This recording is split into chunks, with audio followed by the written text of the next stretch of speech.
Hey everyone, welcome to the Backliners. I'm filling in for Aggro. My name's Gore. That's Bera. I've got to mute the stream so I can focus on things. I am Barracuda. I'm going to tell you right now. I'm tainting the podcast, not by I guess with my presence. In essence, because I'm a frontliner, and I feel like I need to be upfront about that because I feel like I'm lying to the people.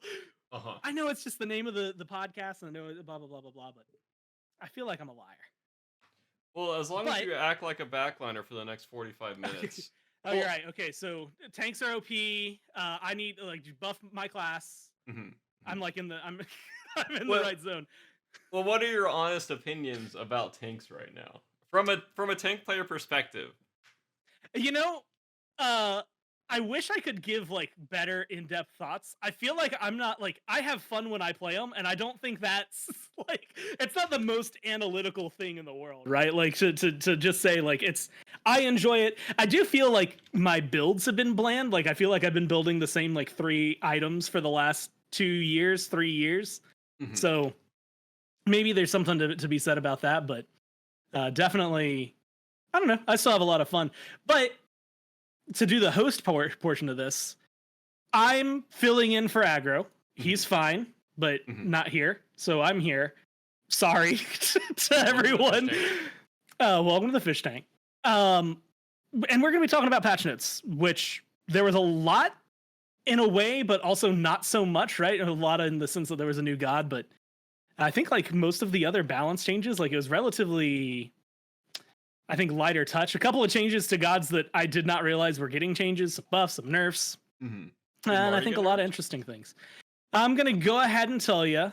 Okay. Marty did not get nerfed. Interesting. That's weird.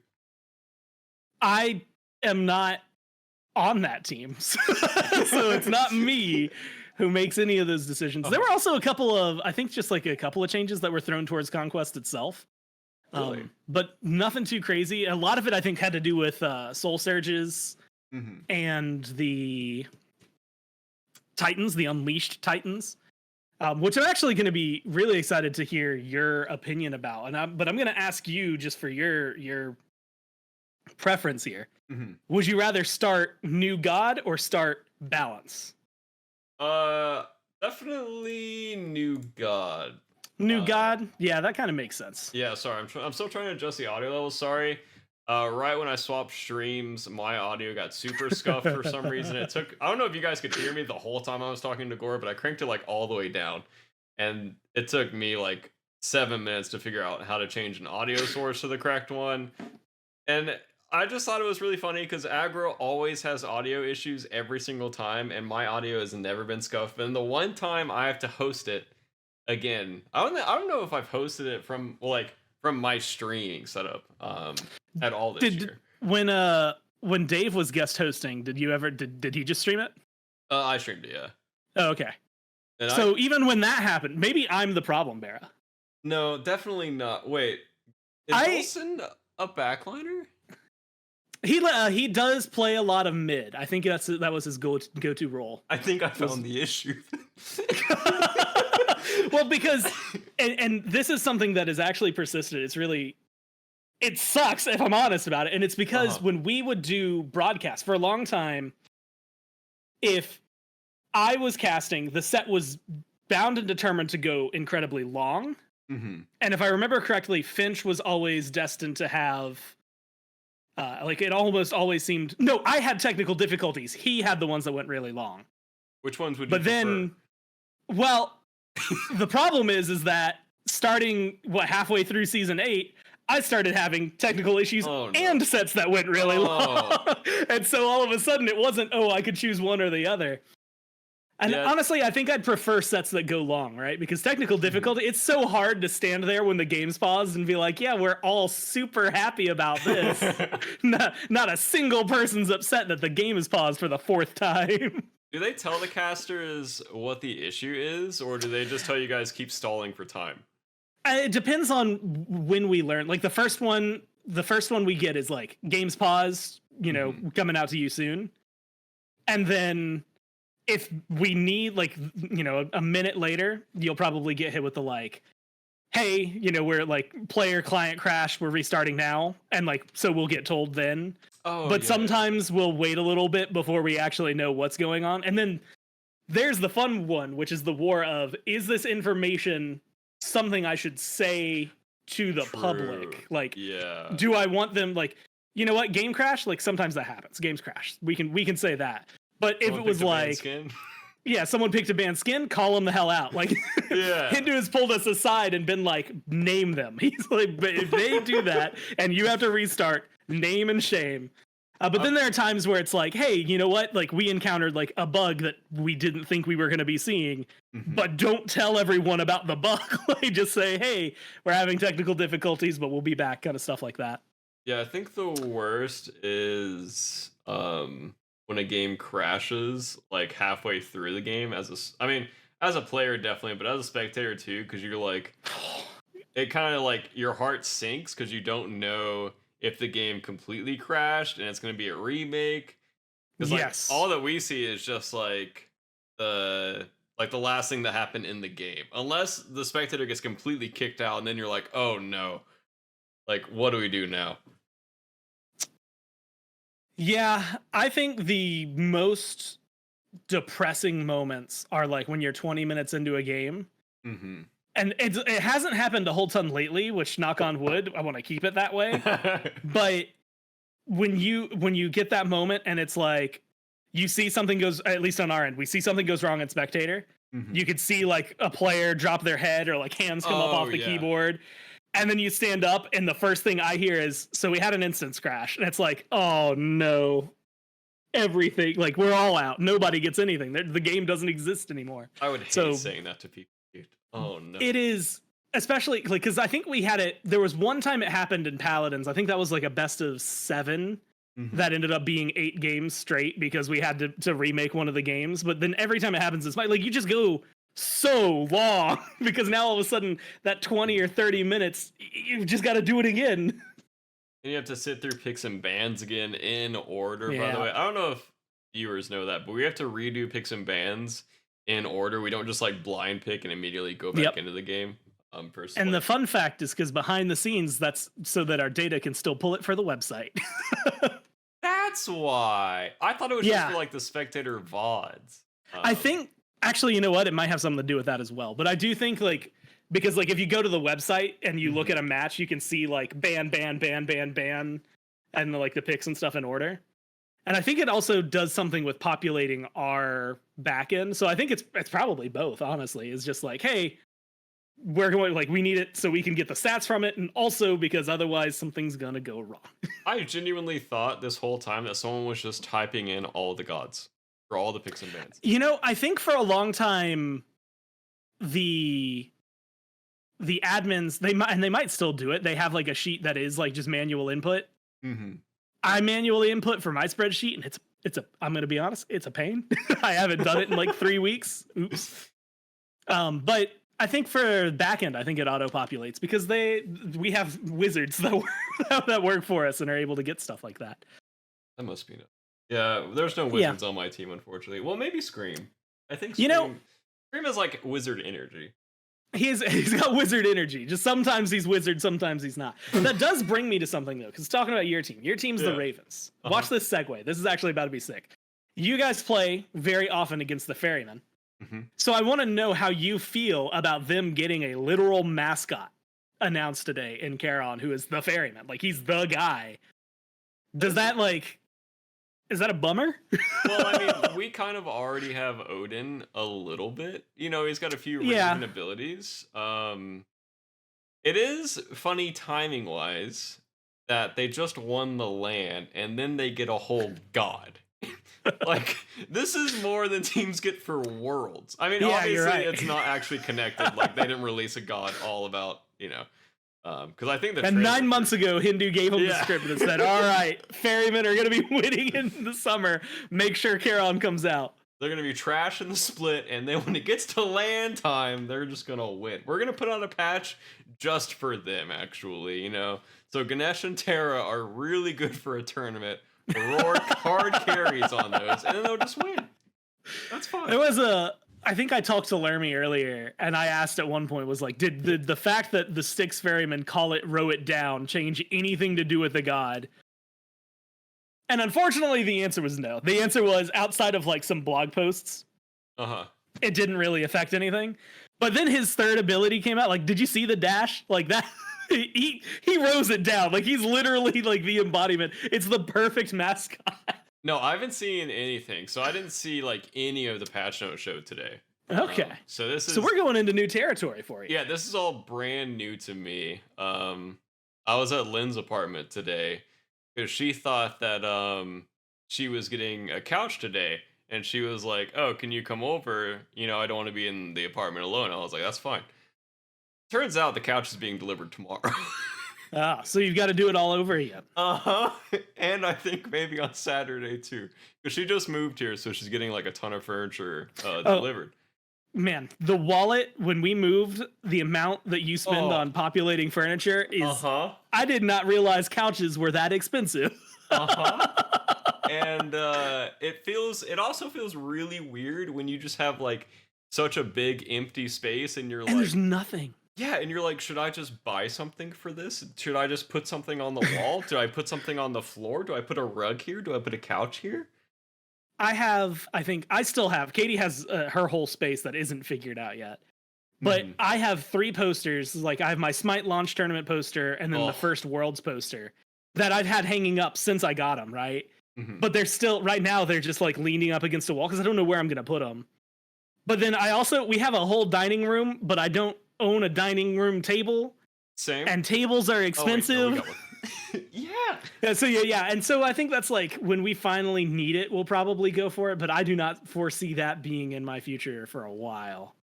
Yeah. So moving sucks is the moral of the story. Yeah, it costs a lot to move things, and then also you just have to awkwardly fill all of your space. And if you're not like an interior designer and you don't have that energy, it just feels really awkward. It's like we have like an upstairs area that's just blank right now. Like we never go upstairs. So like, what are we gonna put up there? We have like a bed for the guest room, but like, do we decorate with pictures of us? Yeah, no, that's like, I think because our hallway, I'm upstairs for us. Our hallway is right there, and every time I walk down it, I'm like, this is the kind of hallway that like if in like 20 years you've got a couple kids, like it's filled with pictures of like you and like the family. And I was like, but I don't have any of that now. So what, when you don't have kids, what, like, do I just hang up pictures of the dog? I might do that actually. That's a great idea. Just a bunch of pictures of the dogs down the hall. Oh, never mind. You know what? I figured out what to do with my hallway. Yeah, do like one of those shoots where it's got like a progression picture. I don't know how long your steps are. You could do like the progression of the dog doing something as you're going down the stairs, like a flip book. Like a little flip book. The faster you go, the faster it happens. True. Oh, dude, we're geniuses. We're just okay. Look, interior design geniuses. We're retiring from Smite. Yeah. This is an interior design podcast now. Welcome, guys. Patch notes. Charon comes out. See, this is the danger. I think I talked to Aggro, and this is going to be the last one, I swear, then I'll get into patch notes. I talked to Aggro about it, and I feel like he had said that when Dave was on the show, it was like the most like rigid, it had stuck to a format.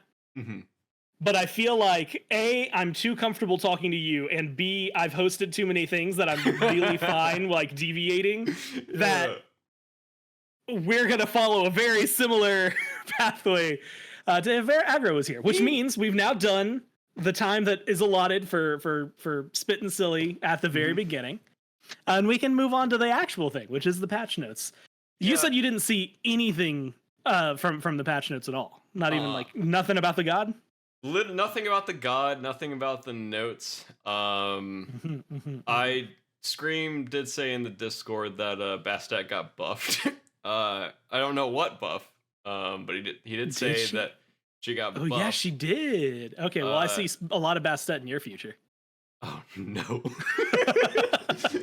Okay. Well, sorry, I'm gonna go off tangent again. The Scream's tweet about Bastet damage versus Marty ult damage was so funny. Like, it just feels so crazy that Marty got released in the state that he's in. And I mean, obviously, like, he can't auto attack during his ult. but he can't take damage either from like the majority of sources outside of like a new Yeah. ult. Which he just it's just so funny. Sorry. On to Charon. On to Charon. And it's a good spot to start. So, for anyone who didn't watch, he's a guardian, but he doesn't have. He is a guardian. Oh, okay. He has ranged autos, and he's on a boat. Those two, I don't know why that second one felt very important, but it did feel very important to mention. He is on a boat.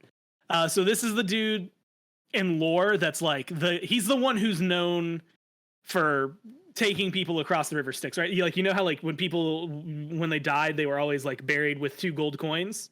That was to pay him to ferry their soul across the river Styx so that they could do all the underworld stuff. So there's a lot of stuff that doesn't work without him, and that's where Charon's coin comes from. And so he is a guardian. I have played him once. Did you get any playtests like where he was involved, or is he just not touchable for y'all until I guess Tuesday? Well, I assume he's on PTS now. I don't know if PTS Probably if released. PTS if it's up, then he's there. Yeah, I haven't touched him or seen him or anything. I'm coming in He's absolutely fresh. He's got no like hard CC. I think. Well, I guess he's got like a root and stuff, but like a lot of what he has is like fears, slows, things like that. Like a Hades almost? Like a Hades style guardian? Yeah, similar to a Hades in some ways, but the way it's activated is definitely going to be different. Someone in chat said PTS is up, so PTS is up. He's fun. It did take me a little bit personally to like get the feel for him because like I love playing things like Ymir and Maui where I can immediately like I can be level 2 and I'm still just a nuisance to you versus, you know, I guess in this case, I'm just going to use Charon as an example where I felt like I was starting to get really impactful during like the 3v3 groupings in mid, then sudden like not so much in lane, but more so when like, hey, we can finally like do some fights. And a lot of that has to go through it. So I guess I'm just going to read his abilities as like a mini passionate show, but for us. If you want, I can read the abilities and you can talk about them because you probably know what they do. And that way you're not talking for, 3 minutes straight. Passive is called Ferryman of Souls. If Charon is in assist range while any friendly lane minion or jungle monster dies, their essence persists for Charon to collect for 8 seconds, granting him 1 gold. Oh, that's cute. And a soul stack each. When Charon returns to base, he loses all soul stacks and gains a permanent 2 max health per stack. Collection range is 20, max stacks is 20, and max health is 350. Yeah, so that one's simple, right? And in that you're gonna get the gold. I will say, so the max stacks of health you can get is 350, or the max health you can get, max stacks is 20 that you can carry. But the gold keeps going, so like even late game, that 1 gold that you're gonna collect on every wave still exists. So like a little bit extra farm for him. That's like you said, it's cute. But I think a lot of it's mainly the health, right? He's a tank who gets tankier. He lurks really good with health items. And if you buy stuff like he's got, I mean, 350 health is like, that's an item in and of itself. So by late game, you're pretty much getting a health item. So if you have more prots, you're just a tankier dude than most of the other guardians. So you're basically gaining 12 health a wave? 6, yeah, it should be about 12 a wave. So wait, if you're getting 12, all right, here, let's do some math. Okay, that is your forte. Which is really just, so when you've completed 30 waves, as long as you were there for all of them and collected all of that, and that's not including like jungle bosses, then you've got max health, which 30 sounds like a lot until you realize like how many you just kind of idle by. Yeah. But then adding in like the jungle camps as well, so that's going to take like 3, blah, blah, blah, blah, blah. You'll get health pretty quickly. Yeah, I think the main thing that makes it worse is its friendly lane minions versus enemy lane minions. I think enemy lane minions are much easier to get stacks on versus friendlies. Because you're like, you can, if you and your mid laner are there and your mid laner pushes the wave, you just kind of have to awkwardly wait for the other mid laner to clear the way to get stacks. Before you can leave and walk away. But I mean that's fine. Next ability, or burst ability, I guess. Spectral Surge. Charon plucks a soul out of the sticks, firing it as a line projectile that damages and slows all enemies while stopping on the first god hit. If the soul hits an enemy god, it explodes in a damaging and silencing area around the target. All enemy gods hit by the explosion leave behind a damaging, slowing trail of the sticks for the next 3 seconds. And the Yeah, range is so 60. simple. It's a line ability. Mhm. If you hit someone, it's got a little splash like circle around it. It does all that stuff you just said. But so it'll slow, silence everybody that's in that circle for like a second. But then if you get hit by it and you like start walking, you leave like little puddles behind that, if I remember correctly, like reapply the damage and reapply like the slow. So it's a fun little water thing, but it's also like really nifty to obnoxiously, because it's not a big silence, but any silence that just cuts the ability off like right as you're casting it, especially if it's something that's channeled, it feels really nice. So this one's fun to be annoying. Yeah. I'm gonna say it. I swear it feels in ways that the essence of this god was designed for a Roar's playstyle, which is be obnoxious. I think this is a very like skill cap ability because it's a short silence. And I think the timing of this is it's kind of a long cooldown too. It's 15 seconds cooldown base. Yeah. Well, base and max rank as well. And the silence is pretty short. It's a nice slow at 20% of the soul and 15% on the trail. But it seems kind of like a weird ability for a sport. Yeah. I feel like it works. It's one of those things that it works best in conjunction with the second ability. I think they work like, because, it doesn't do a lot of damage. And like you said, the silence is kind of low, but, and spoiler alert before you read it, but the second ability does something with you and gods near you, allied gods, I believe is the term, dealing damage to somebody that has been marked. And I feel like this one plays well off of that to kind of give you shields and stuff. Actually, yeah, I guess the radius is 15. Is that after you're hitting someone? 15 is pretty large if it's a little circle leaving behind. Yes. Oh. So when you hit it, so like you said, 60 away, but then the radius of the circle is 15. So it's like a decent chunk around the god. Next ability 2. After a short delay, Charon creates a rift to the underworld in an area, dealing damage and marking all enemy gods for the next 3 seconds. The marked gods are revealed and have their attack speed reduced. Additionally, love that. Yeah, anytime an allied god hits a marked god once per mark, per ability, or basic attack, that's a word salad right there. The ally gains a shield for 3 seconds. Subsequent shields only grant 25% of the original value. That was a lot of words right there in the middle of that. So you drop a circle down. Yep. It marks anybody who's in it. And then if you hit them with one basic attack and then once per ability is what I'm going to say. So like I mark you, I hit you with my 1, my 2, my 3, my ult, and an auto. I'm going to get a shield from all of that, but the shield that you gain, I think it's based on the damage, if I remember correctly. It's shield health is 40 scaling up to 140 plus 3% of Charon's max health, so it gets bigger as you build things. But the subsequent shield, so you can stack up to 5 shields, but each one only does 25% of the original value after the first one. So like I get a big shield up first, and then I have to literally use the rest of my entire kit to get another, like to essentially double the shield. So it's not like you're never going to see it doubled, but it is like a nice little thing. Plus it applies to allies, which I think is the big thing. Is like if you're in mid, I mark the mid laner, me and you just like dump a couple abilities into him. Me and you got some good shields for a little bit. Is this? Can I just basic attack him 5 times, or do I have to? Is it like? No, it's only once per. So like once you hit one basic attack, the next one won't apply. It's once per ability / one basic. Okay, yeah, I didn't know if it was like once per like instance of damage. I think originally it was, but that was you got way too many shields from that. Yeah, that makes sense. So it's if you use your 1, then you and let's say it's because the mark only lasts for 3 seconds. If you use your 1 and somehow it's on a 1 second cooldown, let's say you're like Hebo with max cooldown, you hit your 1 and then you do it again. The first one's going to give you a shield. The second one won't. I wonder if this ability. If erosion is a good enough item in general to just get it for this ability, because I feel like you would get a ton of value with erosion. for this ability. Yeah.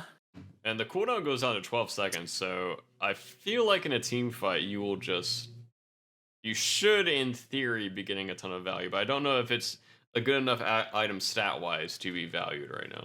To get erosion. Mm-hmm.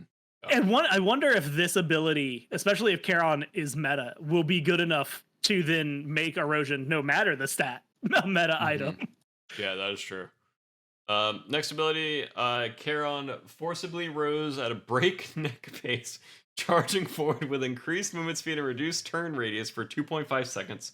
Charon is slow and knockback immune while charging. Charon deals damage to and roots enemies he collides with, as well as those directly to his sides in the wake of his boat. So the targeter is a kind of a fat rectangle split into thirds. The middle roots for 2 seconds, 1 second.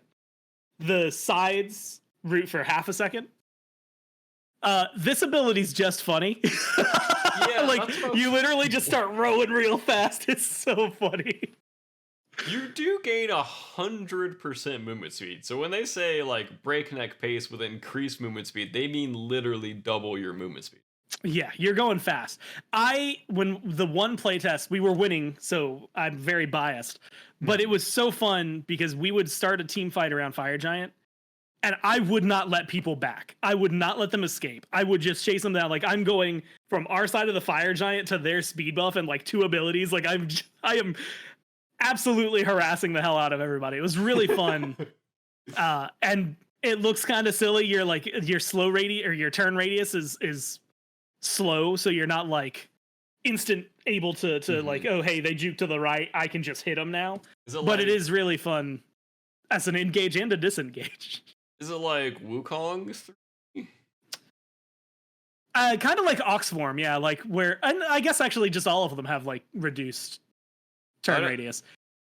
Yeah, I didn't know if some were more reduced because it's like others. Slow. Yeah, it like you feel it when you're trying to turn. Like the only way I can describe it feels so stupid to say it this way, but like it really does feel like you're trying to turn a boat that is going fast. Like you're just going to go a lot wider than you think you are because you're moving super fast. Okay, so you might have like the worst, maybe like a Chiron 3, maybe more like that. Yeah, like that. Okay. That is exactly. Someone said it's like Atlas's dash turning. Oh, okay. Yeah. Which also feels about right in my brain. Is he a wide character? He's a big skeleton boy, yeah. I mean, he's got a boat, so I mean, I feel like he's got to be. He's also got a boat. The boat used to be a little bit bigger too, but I think they shrunk it to make it like make more sense. Does he look he was game? Chunky. He doesn't look that goofy. No, I just want to know how big the boat is. It's like slightly bigger than a surfboard. So it has the right vibe to it, but it definitely isn't like, it's not the boat that I imagine when I think of a boat, especially for like ferrying souls down the river. So like a very tiny rowboat. Yeah, little baby rowboat. Okay. His ult like a kayak. His ult is Charon gains crowd control immunity and summons a massive tidal wave that he sends forth across the entire battlefield. The entire battlefield? Yep, it's global. Okay. Enemy gods hit by the wave are feared, while allied gods gain protection for 3 seconds. Additionally, if an allied god is hit or is within 60 units directly behind the wave, they gain a movement. Yeah. So, first thing I'm going to say here, it's slow as hell. I think they said that it is one of, if not the most like or slowest moving ability in Smite. I tried several times to snipe someone across the map. It does not move very fast. It takes a long time, but it is very fun.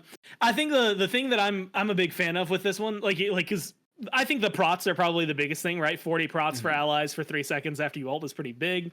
Fearing your enemies up to 1.2, like that's pretty big, especially global. So like if I die but I respawn just before a firefight, I can throw my ult over there and still theoretically help the team. But what's really fun is the 60 units behind gaining movement speed, because it's a 40% movement speed buff, but it works with your dash. So if you throw out the wave, you can then dash behind it and you go real far across the map. Wait, do you pass the wave?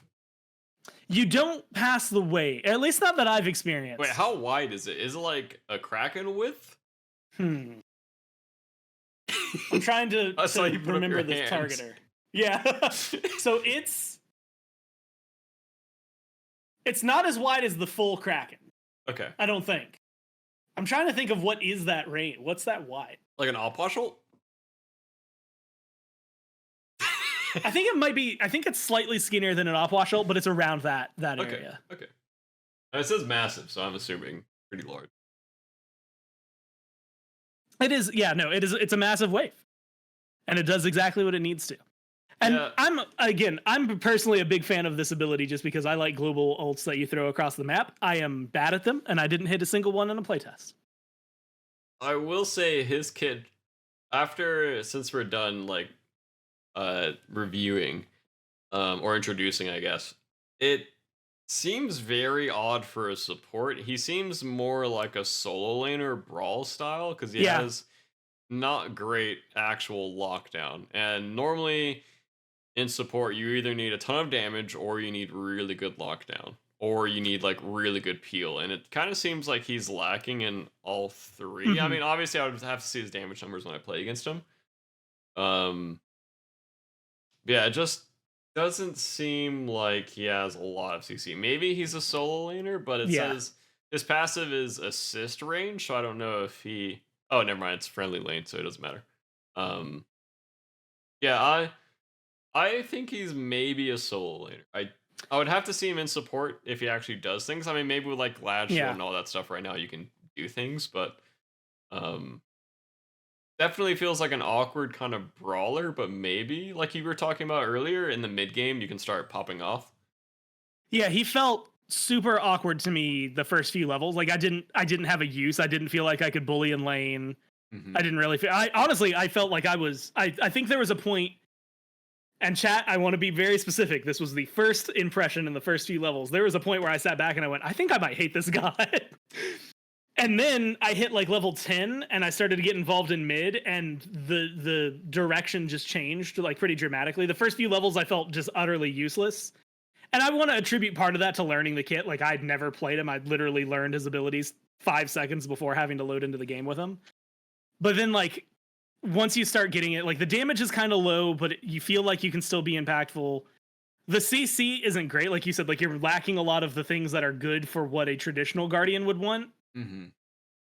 And like you look at the silence duration on the one; it's a single second, right? You're getting shields from the second one, but theoretically that can be countered. I think it's the 30% attack speed slow feels really nice because I think at that time like the meta was shifting towards like heavier attack speed, so I always loved that. Mm-hmm. But then like the ult. It was pretty much if you could play around your ult, your team was going to do great because everybody was tankier and the enemy wasn't doing anything. They were moving a little bit faster. Like you got good. It was a good engage without being the best engage in the game, right? Mm-hmm. It's not as cool as like a Maui ult, but it still got the job done. But I guess we'll see, right? I think there's a lot. Yeah. I mean, because for at least competitive, like if we're doing like the EU gauntlet, NA gauntlet, some like roll star stuff like that, I think he'll technically maybe be available for some of those. But like in reality, I'm not going to see this god or know anything about him competitively for like 2 months. Mm-hmm. Yeah, I assume that the stuff upcoming is like more of a for fun stuff, so he should be available. Oh, it's definitely for fun. Yeah, I think after not seeing him at all, not seeing him in any game, I'd probably put him in like B or C tier just based off of the CC he has, and I'd have to see the amount of damage he can do. But I mean, his ult, if you can get a beads with the ult, that would be massive and allow your dive to either enable your dive or allow them to kill their dive because they don't have beads. But his kit in a late game team fight doesn't seem great. Like, what's your engage in a late game team fight? Like, are you gonna like toss a silence at someone? Are you gonna dash in with your root? Like, yeah. At least, I guess like on a character like Atlas, you can like try to like 1-2 people, or if they engage, you can ult. But if they engage and you like fear their tanks, are you really loving that team fight? Like, unless you're ulting through their tank to their backline, but obviously that's a picture perfect team fight, and you would have to be behind your carries to do that. So, yeah, I'm not sure. I'd have to wait and see, but I mean, the Yeah. passive is cool. Getting obviously more max health as the game goes on is cool. Yeah, I don't know see. if this We'll see. sways you one way or the other, but 3 minutes ago, Fine OK said Charon is lots of fun. So I'm starting to think that maybe he is going over to solo lane, and they're going to once again take a god from my god pool. I mean, But that's just what they do. yeah, that's just what they do. So, you know, he comes in, and very specifically, we've been talking about it. Again, hey, watch this segue. This is going to be sick. I'm waiting. His ult's a giant wave. Uh-huh. And when I think of giant waves, I'm thinking of the beach, which is where I'm going to be next week. I'm catching waves. And when I think of the beach, Bara, I think of just how blinding the sun can get. It's so blinding. Yeah, you just like, you know, the sand is super bright. It's glistening off the water. It's absolutely gorgeous. But also, I'm a gamer. You can see, like, the lighting in my room's not great. I already have poor eyesight, things like that. I need to protect my eyes. What better way to do it than with some really nice sunglasses? And that is why I am proud to talk about the sponsor here today, which is Oakley. And excited to announce, I guess, the new sponsor for y'all, Oakley, because it allows you to express your style and build a look that's made for you specifically. Now, if I remember correctly, Bara, Agro has told me not only he quite legitimately brags about his Oakleys all the time. Of course. But I think you do. Well, you don't brag about them all the time, but I know that you personally really enjoy yours as well. Yeah, they feel really nice because, you know, I have a very large nose, and a lot of people don't talk about them, but they fit very comfortably on my nose, which a lot of sunglasses don't. They also just kind of feel nice in general because I've never had a nice pair of sunglasses before. Yeah. And I just love them. It just feels like a high class, high dollar, almost, I wouldn't say investment, but it just feels nice. Like, it makes you feel good. Yeah. As someone who wears glasses all the time, I have to tell you, like, a good pair of glasses feels different. The fact, like, I can wear these all day. I can wear them with my headphones. I can wear it, like, they don't press too hard in my nose. Like, that's a big deal for my glasses frames. Oakley's give that same kind of style. They're changing the game. And for those of you out there who've never heard of them, it is time to discover a whole new world of possibilities. Not just a new world, a whole new world possibilities. If you run or you play golf, if you weight training, anything to do outside, anything where you're sweating, anything where you need sunglasses, or honestly, if you just want to look like some of your favorite athletes, you can go out there and get some Oakleys. There are a ton of athletes that love to play that. Lamar Jackson is one of them. I see Justin Jefferson. There's a lot of good names on this list, actually. Aaron Jones, Mbappe. There's a ton of them. If you want to look like them, or if you feel like these are even slightly in your wheelhouse, then you should absolutely need to get yourself a pair of Oakleys today. They're suited for everyday eyewear with frames and lenses, allowing for an extension of yourself and an expression of your personality. So there's a lot more than just, hey, here's some sunglasses. And then, of course, as you know, on this show, we're all about look good, play good, look good, feel good, all those sorts of things. And that's why Oakley is the perfect partner for us, because we, at least, especially with how bright it is, I have my window closed because otherwise it literally blinds my monitors.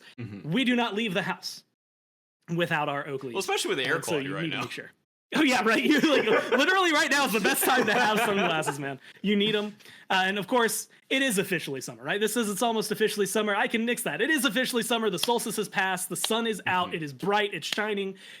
July 4th was literally one of the hottest days in human history, which means that you now need to upgrade your sunglass game.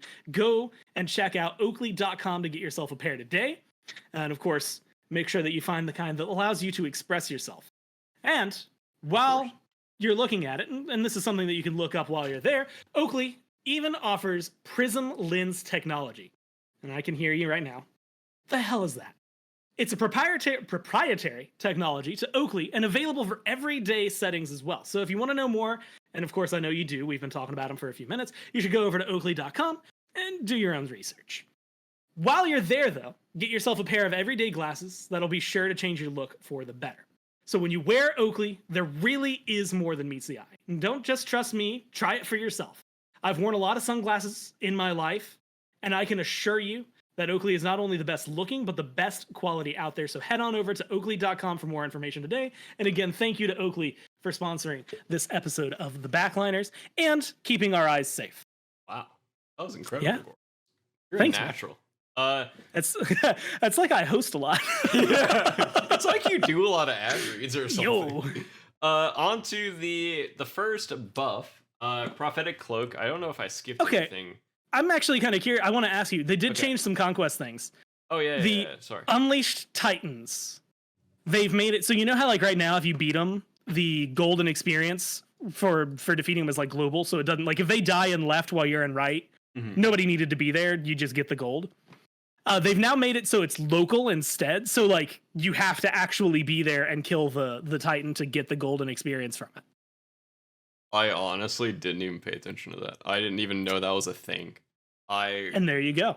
Bear's got his Oakleys on, dude. He's leaned back, zoned, and he's whatever's on his screen. That's it, baby. Like, I never really thought about it that way. That I was just automatically kind of getting like a Gold Fury, basically. I just knew that both teams got the golden experience from it, but I've never thought about it like, oh yeah, I just don't have to be there. Yeah, so right now you don't need to be there. In the future, you'll need to be there. I don't, and like they had specified it as having to make the decision between going for that or maybe making a fire giant call. I don't remember the numbers off the top of my head. This is where the big difference between me and aggro comes through. I don't remember the numbers for like the golden experience it gives off the top of my head, but I don't think it was like so great that I'm leaving an FG fight or a Gold Fury fight for it unless I'm like really far down. Yeah, because then they're not getting it either. I mean, if you're leaving a fire giant fight, then they're a fire giant, so they're not going to get the farm either. I don't know if this change really does anything. I think it just not to be that guy, but like it's nice if you're there and you get it, but like you're saying, I feel like a lot of times now you're either there or you're not. Like either like 10 players are there with the Titans or they're just off in Narnia pushing a lane fighting each other. And again, as you said, you're not going to leave a fire giant fight for it.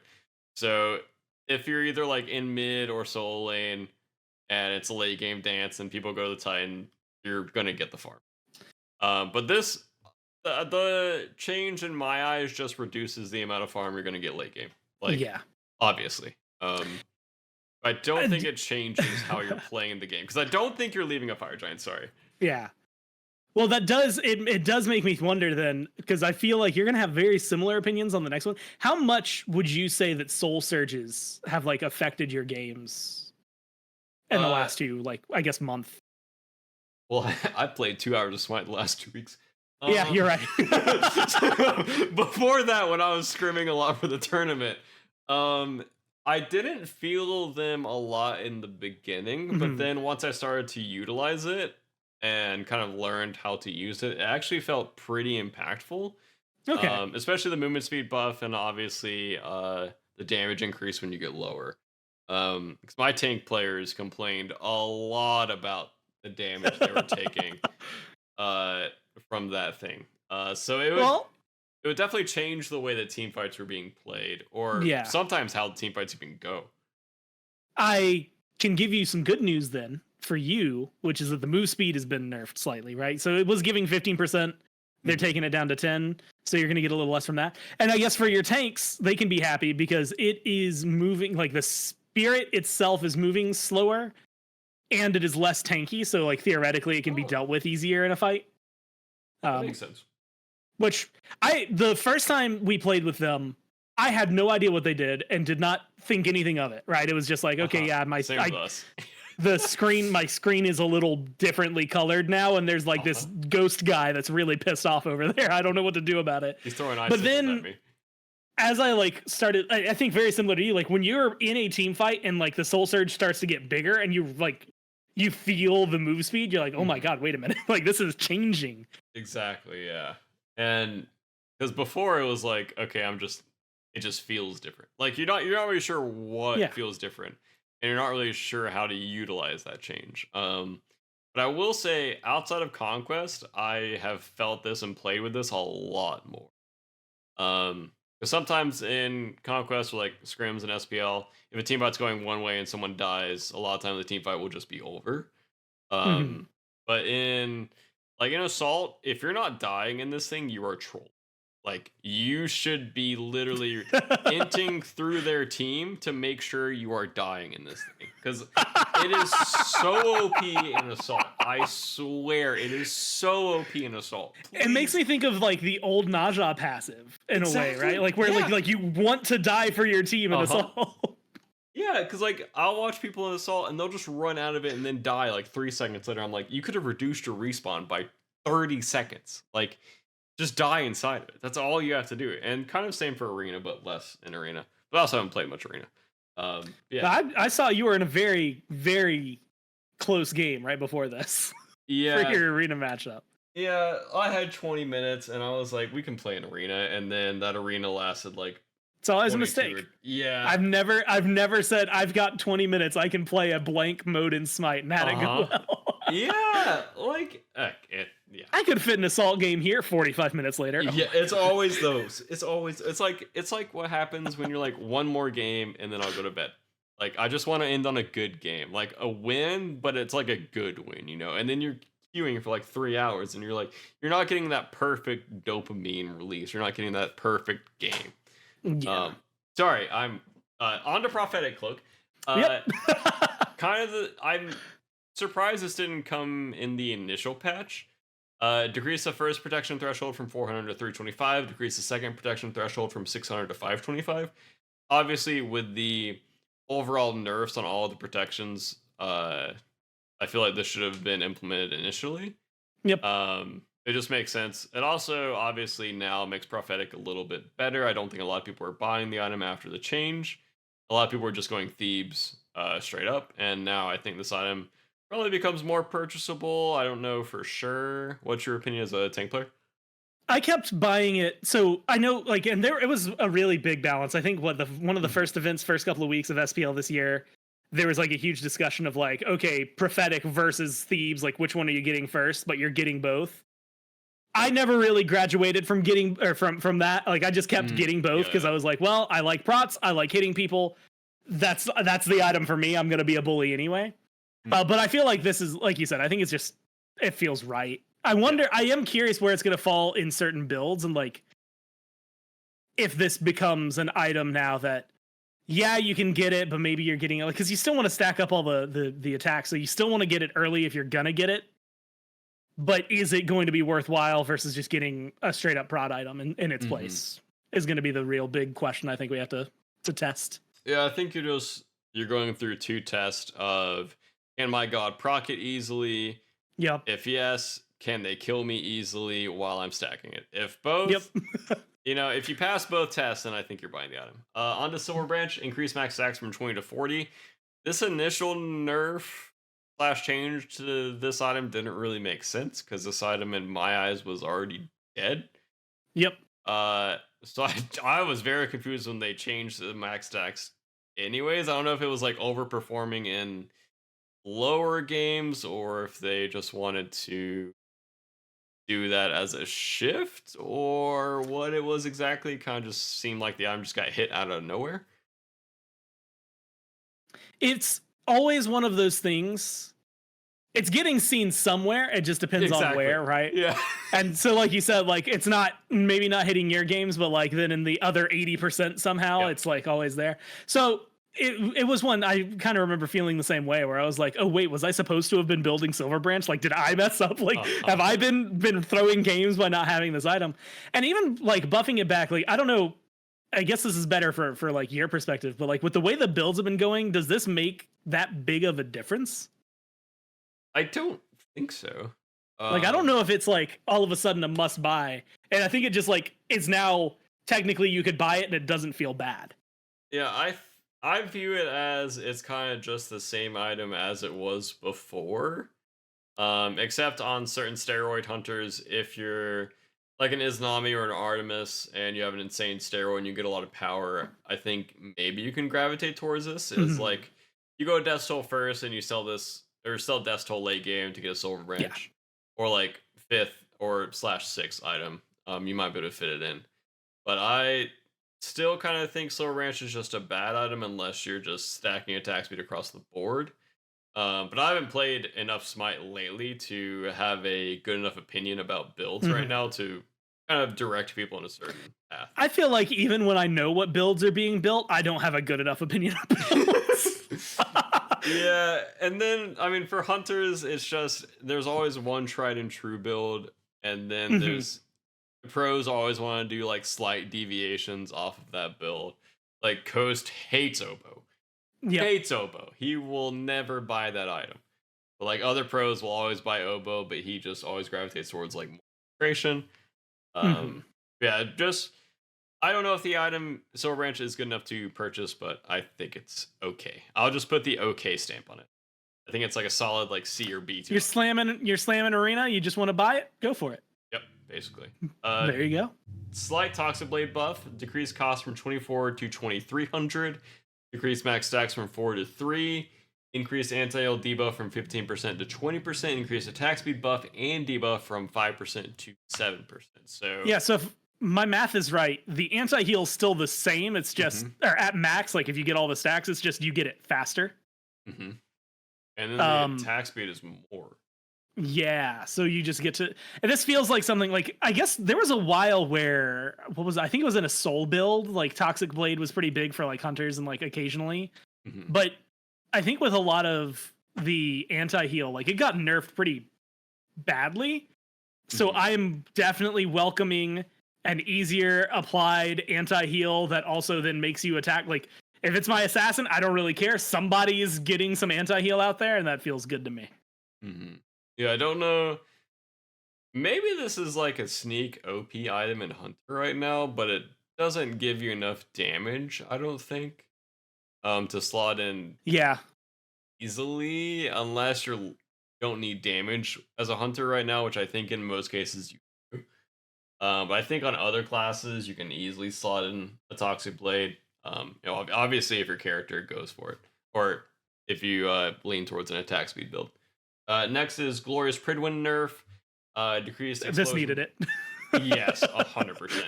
Decreased explosion damage from 75% to 65%. If you haven't been playing Smite lately, this item was killing you. Uh, this item, you were just getting ulted on and then dying. I learned that in SPL against Ducky when he was Nirvana and I was Soul. I was like, okay, maybe I have to Aegis the Tinkle. And that feels really bad. But then I'm like, Yep. do I just use my Aegis on his ult and then he punches me with his other 3 buttons? And like, I don't know. But anyways, this item was just killing you. If you're a backliner right now, you had to like play around this proc heavily. And what's interesting, at least to me, like 75 to 65%, like that's not it's a pretty big damage buff. Like 10 like percentages at any point is Hmm. big.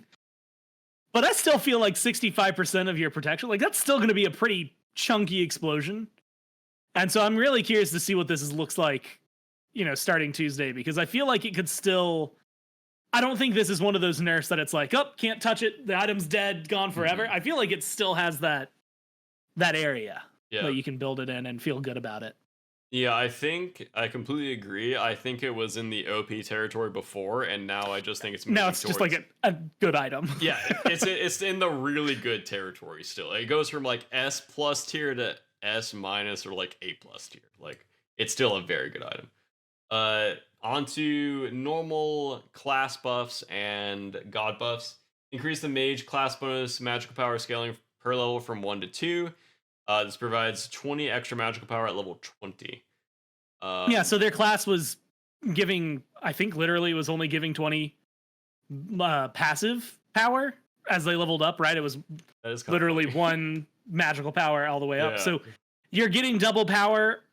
I don't know. I don't play enough mages lately to Mhm. be able to tell if this is going to be something you can truly fear, but like that's 20 free power. I can't imagine you'd complain about it. Yeah, and I don't. Are mages just weak right now? And are people like running double hunter a lot? Yeah, that's what it was. A lot of, at least especially for the tournament, but I think that Mhm. moved on into casuals, which is this people were, you're building, we had assassins that were being played in mid. If it wasn't an assassin, it was a hunter. If it wasn't a hunter, it was a healer. And that was the three, that was your mid lane. If it wasn't any of those, then it was like Hebo. And it was a very rare maybe instance. And the few times I think that we saw it, it wasn't, I mean, mages themselves weren't bad, but they definitely still felt different. Mhm. And I think if you ask like people who main mid, they'll tell you that it was bad. So This feels like it's giving them a little bit to maybe lean more on, but not breaking things in their favor. Yeah, as a hunter player, I think the mage class being good is always a good thing because Mhm. if the mage class isn't good, then it turns into this awkward kind of like triangle of if I pick a mage, I'm going to get pressured by the assassin. And if I pick a hunter, like I can pressure sometimes the assassin, sometimes the mage. And then if they can like stop my pressure as a hunter, it just turns into like a very awkward pick and ban Yeah. situation when mages aren't just good. So I think anything that can make mages good in mid is very good for the game and healthy. Next I'll take is it. Alma buff. Alma's 3 got buffed. Her base damage on her 3 goes from 60 to 80. Decrease cooldown from 16 to 15, and it still scales all the way up to 300. Yep. Uh, should probably just turn the knob on the Alma dash. What's really slightly. interesting, and yeah, it's that slight, right? Like, so having it like Yeah. it's 20 power, 15, 10, 5, 0. Like, that's how much each one was buffed. Uh-huh. So, like, level 1 for your 3, not even level 1, because who's getting your 3 at level 1? The first point you have in your 3, like, okay, you're hitting a little harder, your cooldown's a little less. But I'm going to be honest with you, I don't have much more than that. Yeah, I'm the same But- way. Like, yep, she dashes slightly sooner and does slightly more damage, but I don't think. But only in the early game. Yeah, and I don't think it's enough to make this god good, unfortunately. Bastet buff, Razor Whip, physical power scaling goes from 25% to 27.5% per tick. Decrease cooldown from 11 seconds to 10 seconds. And there you go, Scream's back, baby. Yeah, Scream's back. Ravens are winning worlds. He's been complaining about a Bastet buff for, it's been a very long time. Is this enough to make Bastet good? Probably not. There's an Erlong character that got 3 buffs. His damage mitigation got buffed by like 20%. Bastet's 2 got I don't even know how many times this thing ticks, like 4 times. So it got a 10% scaling buff and a 1 second cooldown. So probably not good enough for that character to come back, but I like the spirit and I like the attitude. Cerberus buff, I think this is the 20th Cerberus buff in a row. Decrease cooldown on the spit from 13 seconds to 13, scaling down to 11. Ghastly breath, decrease cooldown from 15 seconds to 14 seconds. Surely now, Gore, this character has to be good. Surely. And what I think is interesting, so like, and this goes for a lot of these, especially like Alma, Bastet, and now like at least the Ghastly Breath, where it's like a bunch of little changes that don't feel super impactful yet. But I think the Paralyzing Spit, like 11 seconds cooldown on that, I think like you can get it to do some good damage. I saw what Variety can do on this god, and that's enough for me to say like, hey man, he's pretty good. Yeah, I think Variety is literally the only Cerberus He's the player. Cerberus guy. Yeah, there's no one else in the SPL that can play this character well, and I will stand by that forever. Like when you watch support players play this god, it is not good, and it goes for every other soul laner in the league. Like I think Harry is the only Cerberus guy. Is this enough to actually make him good? I don't know. But also, you kind of combo the 2 and the 1, so maybe the spit cooldown felt a little awkwardly timed? Yeah, I think that, like, because especially when you have to hit, it's 4 projectiles, right? 1 for each head and the tail to get it to, like, actually stun. So it was, like, super obnoxious. If you miss it, you just felt like you don't have anything you can do for 13 full seconds. And this helps that. Yeah. The alternative, advice was get good, but that doesn't work for everybody. Also, this ability, this is not a get good ability. This is a pray to the Lord that you hit this ability. Like, yeah. I don't even think Harry hits his ones. I think he just has great ults. Like, I don't think anyone in the world can reliably hit a serve one consistently. Like, it is probably the hardest ability to hit. Stun, obviously, if you're hitting Yeah. all four. Yes, you can hit. It's an easy ability to hit. It's Yeah. impossible to stun Yeah, to get it the is. use out of it. It is so hard. It's also like so easily. It's like easier than a Herc 2 to read because a Serb player just starts like awkwardly backing up away from you. Yeah. But it's pretty. Why would you take 5 steps behind? Yeah. Oh, I wonder. Yeah. I just think this character dies. Like after he 2s and 1s, he just kind of stands there and auto attacks you. Yep. I don't think he's good enough to be played, unfortunately. But maybe 2 more buffs down the road, he'll be good enough. Raijin, Percussive Storm, 1? I want to say it's his 1. Okay, increase magical power scaling from 25% to 30% per hit.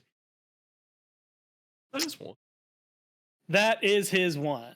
Interesting. Okay. How many times does this hit?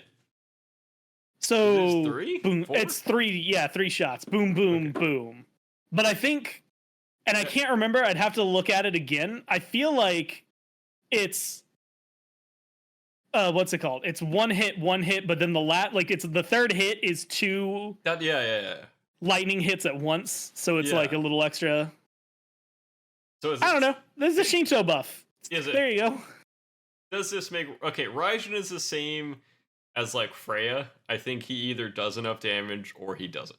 And Yep. I And right now don't- he doesn't. Yeah, I don't know. Like, if you're a Raijin into Nirvana solo, I don't know if you're really able to kill him now. I feel like it's going to take you several cycles of buttons. So I do like the direction of all these kind of slight turns Yeah. of the knobs, but it's nice that you don't see. I'm going to bring it up again. The Erlong buff from before, the triple buff, I think that those buffs are a little crazy, but I like the 5%. I like the 1 seconds. Next is Tiamat buff. Death begets life. I assume that that's her dog form ult, or maybe just her dog form passive. Increased scale mitigation earned from magic power from 5% to 6%. This means Tiamat requires 100 less magic power to reach the cap. So probably just adjusting off of the nerfing from the last patch. Yep. Fixed description to clarify, cap of 30% was previously listed as 25%, but working as 30%. Yep. One of the, like you said, I mean, you nailed it, right? It's a passive change. Very, I think, small overall. But 100 less magical power to reach the cap is like kind of a big deal. I think in certain circumstances, Tiamat was already like, well, I want to say we saw like 4 mages in mid the entire thing for Masters, and Tiamat was on that list. It was pretty low down, but still on that list, and so it feels like it could exist in there. Mm-hmm. Maybe Tiamat comes back. I don't know. Tiamat's one of those weird gods that I always like. I bounce back and forth between, because she doesn't have anything that's like big, bombastic, and eye catching, but she does a ton of damage throughout the game. So it's like your Tiamats are always going to do well when she's good. But I have a caster bias, which is I like big things that make, like, I like Scylla ults, right? Where it's like it's super simple, you can see what's happening, and it feels like it's got a huge impact. So like Tiamat's one of those like really good mages that just always feels like she's there. This feels like it helps her be there a little more. But also, you know, like show some of the burst mages some love again, is where I'm at. Yeah, really good god for, as you said, just farming damage throughout the entire game. Really good for siege defense, really good for siege offense. I don't know if it's enough to push Tiamat into the forefront, but I already thought she was like a decently good character. Yeah. So, I mean, it's nice that she got a buff. Uller 3, physical power scaling going from 90% to 100%. Which I think is reverting a nerf that he Uh-huh. ate sometime in the past. Yeah. Yeah, I would agree, because Uller's numbers have been changed so much. And it's always, he's the same as Freya, like you either kill someone or you don't. Yep. And probably after the nerfing, it is probably way harder to just act someone and make them immediately respect you. So now Uller's 3 goes from physical power scaling from 90% to 100%. And his ult goes from Uller now gains half of the stat bonuses when the opposite stance. That's Yeah, a I feel very like interesting buff. he was receiving some. I can't remember what it was though. Maybe I'm lying in that he wasn't, and that I knew this change was coming or something like that. But yeah, like that's actually I think the one that maybe makes this change worthwhile, right? Like 10% your hail of arrows doing a lot more damage is like awesome. Someone said Uller is now Uller pre tier 5 skin. But the half the stat bonuses when in the opposite stance is like super helpful for having lifesteal when you're actually ranged, where it feels like it might be helpful. But also then having, oh my god, what does his ranged passive give? Cooldown? Attack speed, which now that I'm thinking about it, maybe isn't as impactful, but still feels pretty good. Yeah, I think it probably feels better for farming than fighting, because I think the best Uller players in the world aren't really auto attacking that much. Mhm.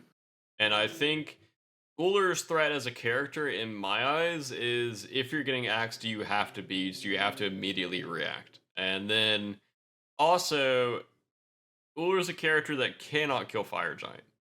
He just can't. Unless you're building him like a normal hunter, he just can't. After the Bluestone nerf. Yeah. And I think that for comp, that is such an important thing to be able to either kill Fire Giant or hunt on a corner, which Uller can hunt on a corner, so maybe you see that, but obviously you just don't have to step up if you know their team comp doesn't kill fire. There's a good reason that Uller, when he's been seen lately, is getting thrown towards mid, and it's because like exactly he does good at kill thing. Yeah, if you can make a support respect the axe, then you're a good character. If you can't, then you're a bad character. Olaran Shift, Touch of Fate, which is the passive initial threshold decrease from 150 power to 100 power, increase base critical hit chance from 50% to 20%, increase conversion from 1% to 2% per 10 magical power from items, decrease critical strike damage from 1.5 to 1.3. Yeah, so you crit more often, but don't hit as hard. Yeah. Which I think it's good overall, because I played a lot of Olaran leading up to the tournament, and I would always get to like 40 to 50% crit chance, so this might allow you to hit like 60 to 70%. That's not bad. Yeah. 70% is a really high number.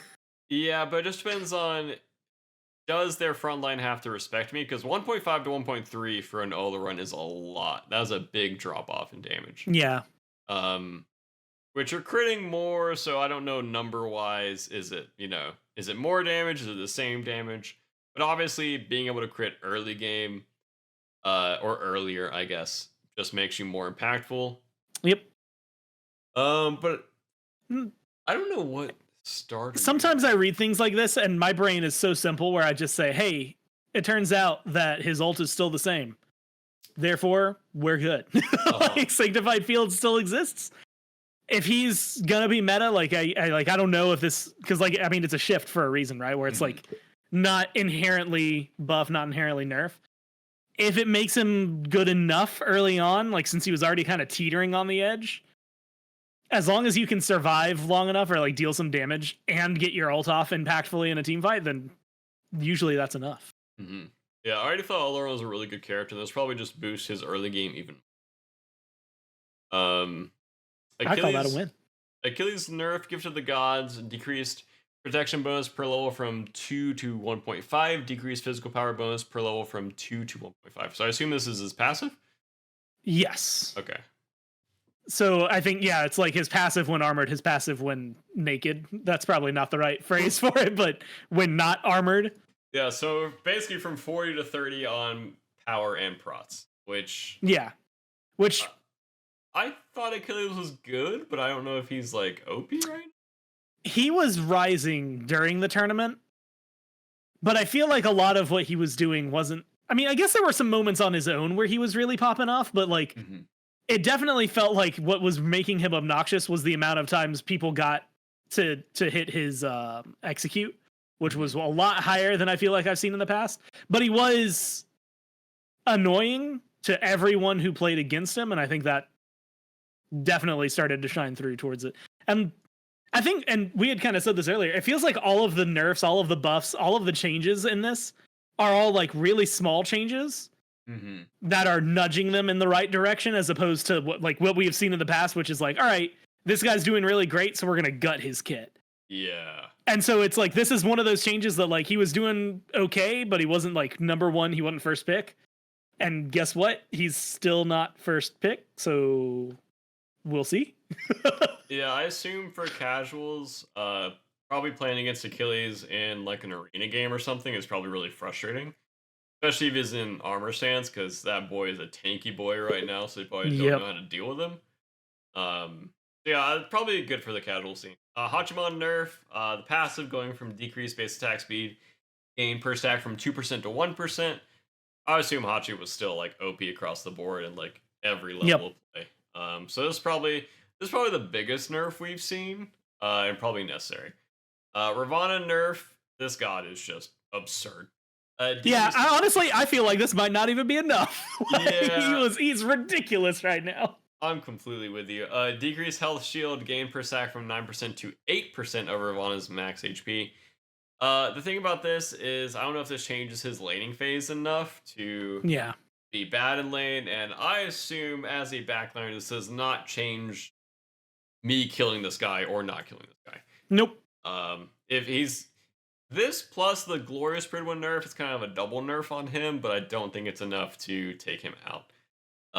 Lawbringer increased cooldown scaling from 90 to 70 seconds to 90 seconds at all ranks. This just needed to happen. This ult is probably one of the best ults in the game right now in my eyes. Especially with his passive, he's so good. Yeah, he's just unkillable. He has a long range giant AoE stun, and even as a pro player, I don't think most pro players are used to even playing against this or learning how to react to this. Like, is it worth me dashing and jumping? Should I ult this? Should I dash this? It just feels very different to play against this now. So I think this was a necessary nerf. 100%. Yeah. Oh, absolutely. Especially because like after the buff he got, there's a point I remember we were in the green room. I was talking to Hindu about it, and I was like, so Tyr has a better passive. He's got better engage. Like than I think we were talking about Geb, because we were like, you just gave him ranged Cataclysm, and it's like, so he's got a better ult, a better better CC, better passive. He's just a better everything than like a few gods who have a similar style of play. And I was honestly, I guess it's just because Yorm has also been kind of, or at least was a little crazy. I was surprised we weren't seeing him as often as we did. Like, it felt like he was not getting picked up as much as I thought he should have. Are you talking about Yorm or Tyr? Tyr. I feel like Tyr should have been picked up way more. I completely agree. I feel like playing against this guy as a backliner and a frontliner. Like, I mean, I remember being in game one, Hurry just got ulted on by a Tyr as Ganesh and just got pushed into 5 people and died. And it's like, people just aren't used to playing against this and reacting against this. It just feels so different and so I just think this guy was I was on the same page with Yorm, because Yorm just kind of came out of nowhere. I don't think we played one game with Yorm or played against Yorm at all. It turns out that god's super OP. I knew I think it was when Ducky was talking about it and seemed very certain that it was going to be really great. I was like, oh, there's something more to this than I thought before. Yeah, there's some tech. Yeah. I mean, overall, a good patch. Excited to see how Karen performed. Or Karen. Yeah. Probably not Karen. Yeah, I want to keep my eyes on him, because he seems like he could be good, but he might not be good in the role I want him to be good in. Yeah, I just feel like kind of as a support, you just need CC. And you need CC, or you need to be able to kill people like a warrior. And I don't think he does either one. I think, obviously, if the team fight goes your way, I think the character will be really good. But I think most situations, I don't think the team fight's going to 100%. Yeah, he's going to be... Again, I'm super biased towards him feeling good, but I won that game and we won it pretty hard. Mm-hmm. I also think that it was the first playtest game, at least that week, that aggro had won in like 3 weeks, so it felt pretty good for everybody involved. Mm-hmm. But I don't think I've spent enough time on him to be like, I don't feel as good of an authority as I could be on him. I'm really excited to see. I think like he's got a place in, maybe not in the meta right now, but I feel like he's got a place and he's going to find it. And it's just seeing what people do. PTS is going to be like a big eye opener, I think, on that. Yeah, I just feel like he's not as good in support. I think Yeah, I don't think he's going to be over there. Which kind of makes me sad. Which makes me sad. Yeah, I feel like there's just not a lot of great Guardians. I think Guardians are like in an okay spot in support, but I mean maybe Magicals in solo would be fun for the meta. I mean, Sir buff and this god coming out, but does he do enough damage as a soul inner? Can you just Pridwin someone down and kill them? Can you glad shield them? Can you spike them down? Yeah. I think maybe he can do enough. Sorry, I'm waiting for a question in the week, and then we're good. I asked the Discord if they had any questions. We didn't have. Oh yeah, for like the random question of the week. Yeah, I don't want to end. Or just or questions in general. How does Gore be so good at casting? Okay, I'm going to tell you this. That's a great question. And it has a very legitimate answer. And it is, I am so self-deprecating with my casts that I can have, like, I did finals this at Masters, right? And I remember I had a conversation with Hindu, because I think we were talking about worlds and stuff, because, like, when Dave left, it really did open this conversation of, like, who does finals now? Like who's the one who does that? And I'm going to go ahead and point it out there. There is not a damn thing about world set in stone. But I remember thinking, I told him, I was like, part of my brain, I had this discussion with Agro recently.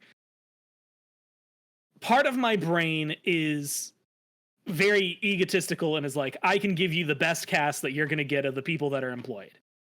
But another part of my brain is, I'm never going to be good enough. Oh no, what's going to happen? Like, and so it's this weird balance, but I think practice and self-deprecation.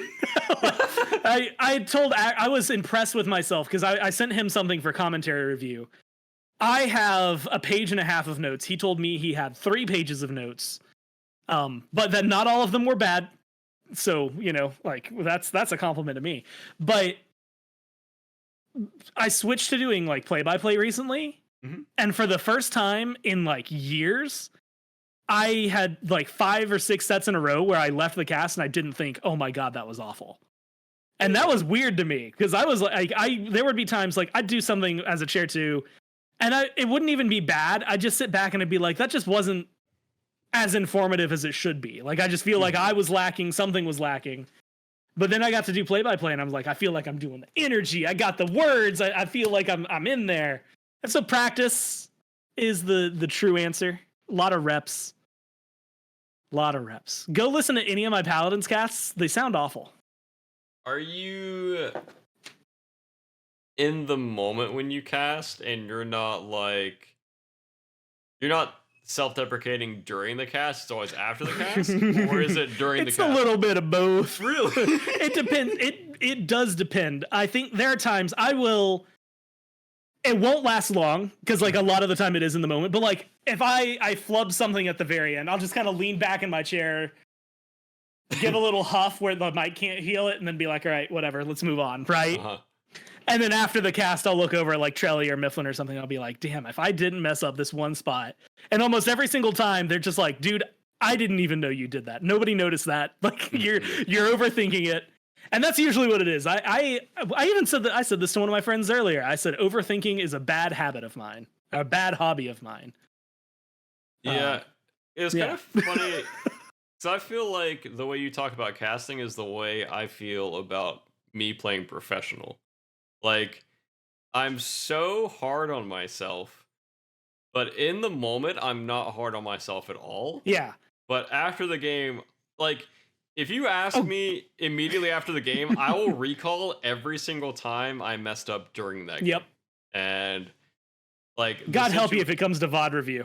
Yeah, like I'm like that's the worst. We don't even need to do VOD review because I can remember all of my mistakes and all of the mistakes of my teammates that were directly in front of me. Like, and it's just kind of funny because like Neil was like that. It's like sometimes after we scrim, it feels like our team is so not like self-deprecating, all of us, but like we'll talk about everything that we need to talk about, like either during the game or right after the game. So he's like, what am I even supposed to talk about that you guys haven't already talked about? And I'm that way about myself and my own gameplay, because if I messed up like one or two abilities or messed up one or two sequences, I'm like, okay, if I had done that 1 to like 3% better, I think maybe we could have won that team fight or made that situation slightly better. And I've just always been that way, where I just do you find yourself like having an ego, like a little, like at least a little, like yourself, like, okay, here's all the mistakes I made, here's why I'm not good, but then you also have but here's why I'm also the greatest. Oh yeah, 100%. Like, do you have that? Okay. Yeah. Because like every time I have that, like I think because I make the schedule for the casters, and I have for this year, I think for a little bit of last year after Aggro left, and like, you know, it was always easy. I even said this, like when we had Dave, if it was a big set, I put Dave on it. And it was that simple. I never had to think any more about it. But then, because I've been essentially filling in Aggro's spot, where I would just do whatever we needed as opposed to having a specific role. So it's like, hey, you know what? We need to give Trelly a set off. I guess I'm 2ing this set and we'll see what happens. And I think it intrinsically made me worse at both because I never had enough time to practice one or the other. It'd be kind of like if you were playing competitively, but you were also like, you were playing Hunter and mid, and it wasn't a meta where Hunters were being played mid. So you didn't like translate over.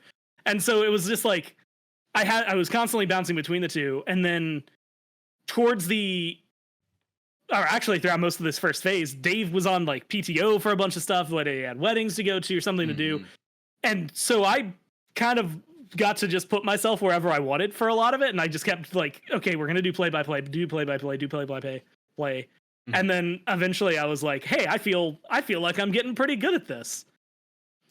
And so, and actually it was one of your sets. I think it was you guys versus Ferryman.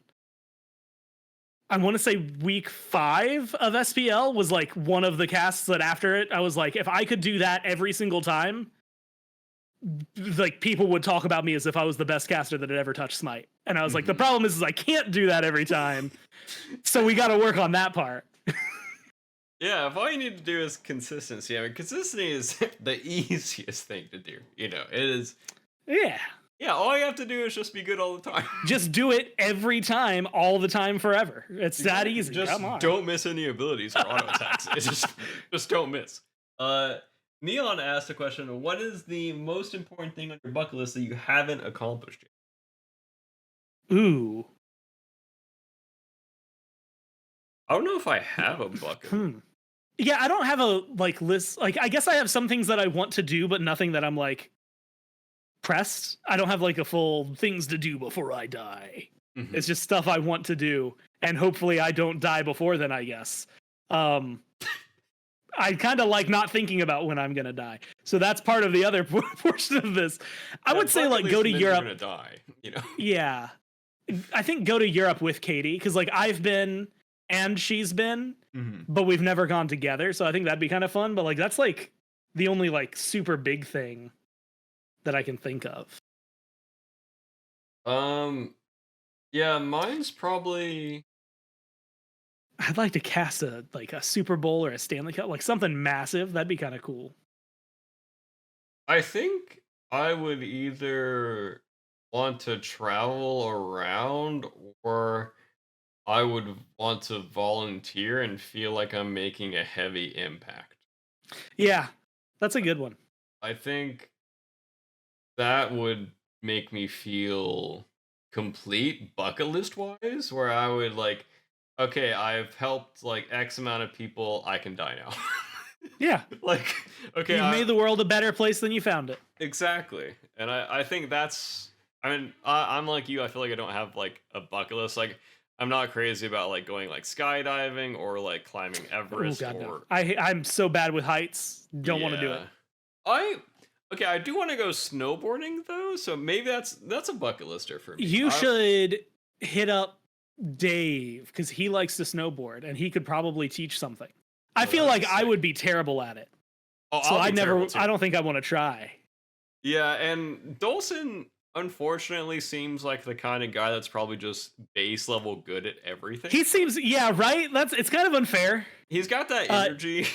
Him and Pretty Hair had the same thing where they're both really tall, really handsome, also really nice, despite everything, really talented at everything they seem to do. And it's just like, there's got to be something wrong with you.